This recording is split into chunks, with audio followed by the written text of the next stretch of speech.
growing up in California. Um, so growing up on the trails, she always knew she wanted to,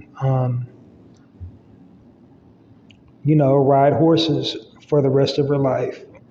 And so she dropped out of school early. She got her GED. Um, she also, during her journey to finding out what she wants to do for the rest of her life, she was involved in several volunteer organizations. And so I think she finally found her niche. She's also an activist, organizing rides. She did organize a horseback ride for right around the time when they for George Floyd and Breonna Taylor. I think her first ride she organized was called Heels Down, Fist Up. So that was an activist type deal. So again, they have all the information on the website. They do guided tours. They also have a sponsor, a tech sponsor, to like feed the horses. So it's like it's working. So they sponsor their ranch as well. And it'll tell you the name on the website. I just didn't feel the need to write the information down in my notes when I just gave you the website. Because when you go to the website, it's going to tell you anything that I would tell you in my notes. So yeah, she is an activist. She got some stuff on YouTube. So just type her name in, Bree Noble, and all kinds of stuff will pop up. Her activism, her whole journey, like how she came to wanting to ride horses and all that, and getting into equestrianism. You know what I'm trying to say, dang it. It's just like, it won't come out. So riding horses, the E word. Yeah, man.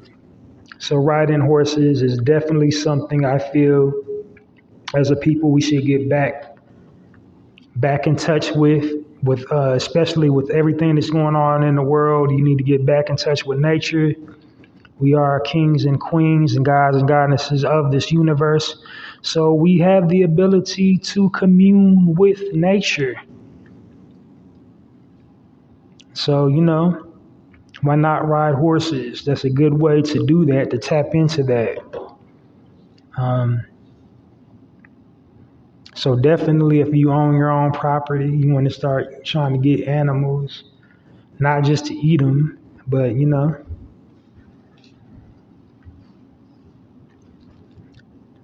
no shade, to each their own. If you eat meat, you eat meat. But I'm saying, though,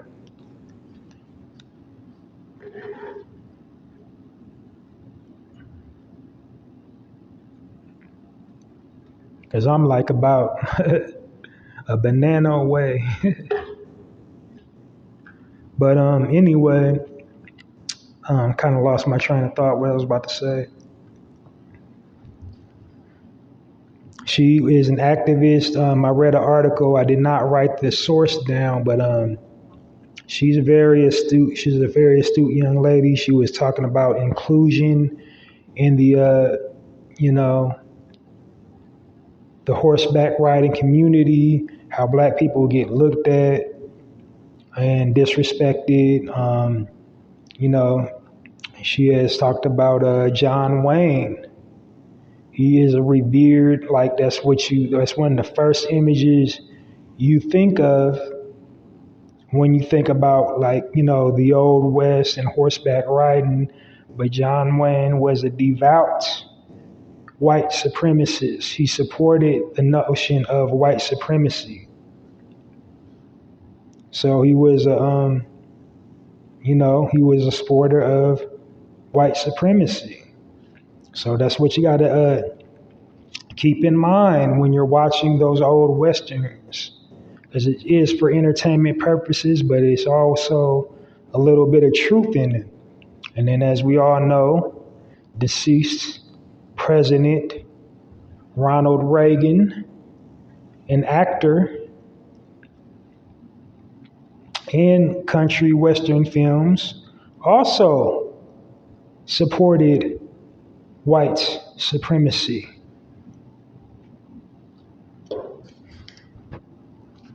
So that'll do it for this section of promoting the Black-owned businesses.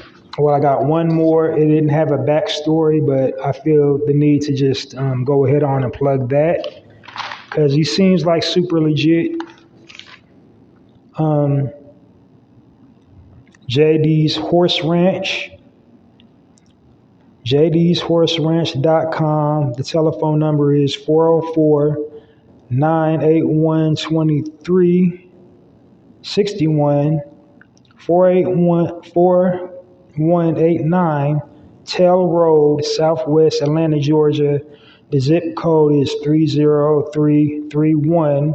Email jdhorseranch@gmail.com.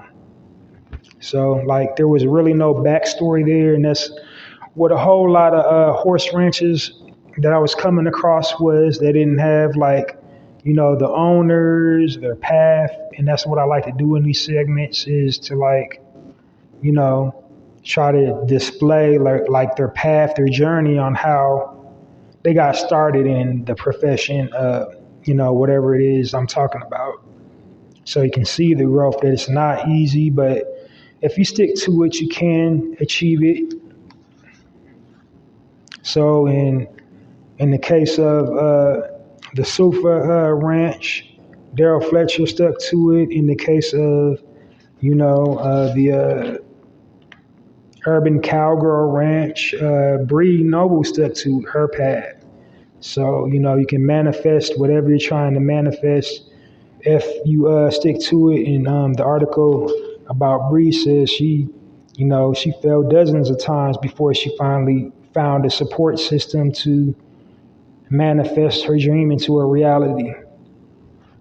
So she has attracted several like-minded people working on the same goal. They're doing activism, they're giving back to the community, and she's doing something she enjoys, which is horseback riding. So, give it up for all the people all the businesses, Black-owned businesses that I just spotlighted today.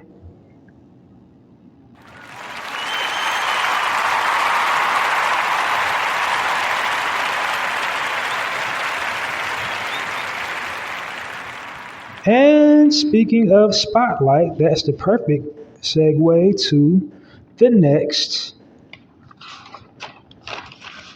portion of my podcast, which is the spotlight.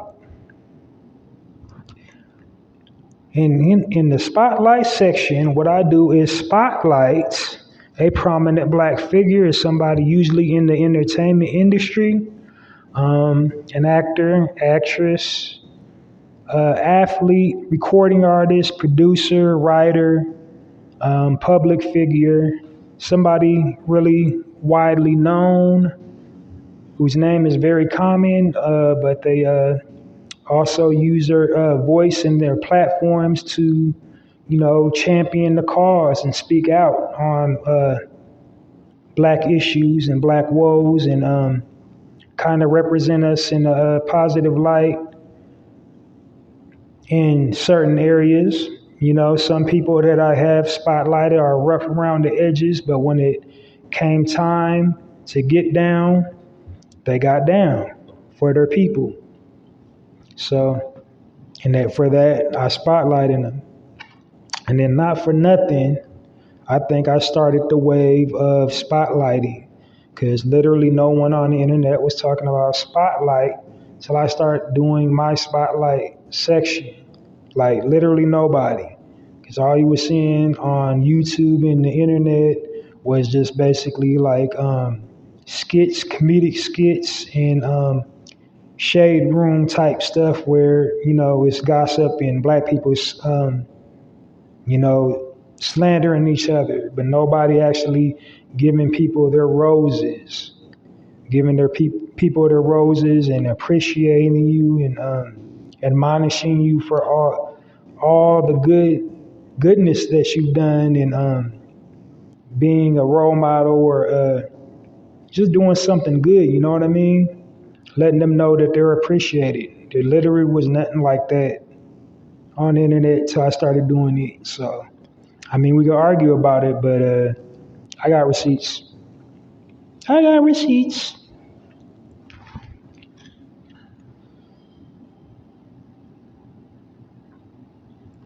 Not that I'm trying to brag or nothing, but, I'll take it. It's like people don't never want to acknowledge it. I'm not looking for the acknowledgement. I'm glad that people are, because that's what my end goal I want for this platform is to just spread goodness on the internet, on social media platforms, rather than always doing a smear campaign against each other. Like, just celebrate each other. That's why I'm doing the spotlight segment. And if I inspire others to spotlight other black people doing good, then so be it. I'm glad I did. I'm glad I could spark that wave. And that's what I mean when I say my narrators, because we all, if you got a device, you are a narrator. We have the ability to create the narrative, not just change it. It's just like whatever you post online, people are looking at it. So if you post positivity, post somebody being a good father, being a good mother, being a good role model, being a good leader, community leader, you know what I mean? In your timelines, it's a little thing called an algorithm, because that's what these media outlets do. They base all that their statistical research around what people post and share online. And if all we're sharing is gossip and messiness and slander, that's what they're going to keep supplying. But if we share consciousness and wanting to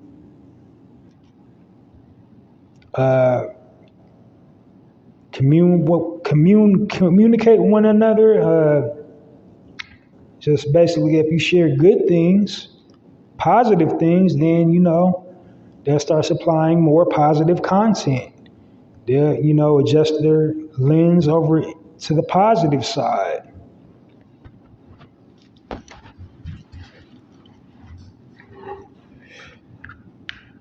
That's just my philosophy. That's just how I see it. I know it's more complex than that, but you got to start somewhere. All right, so check 1 2, check 1 2. All right, I'm good. So, what the hell? Who was that? It's like a little. Oh, okay. Let me see. All right, that was a sound effect. I had accidentally bumped it. And I was like, what the heck was that? All right, y'all. Okay, so the spotlight today is on Angie Stone. Okay, born Laverne Brown, December 18th, 1961, according to Ricky. Born in South Carolina. She started singing at an early age as a member of First Nazareth, and I'm assuming it's a Baptist church because with the name like First Nazareth, because it doesn't sound like a Kojic name.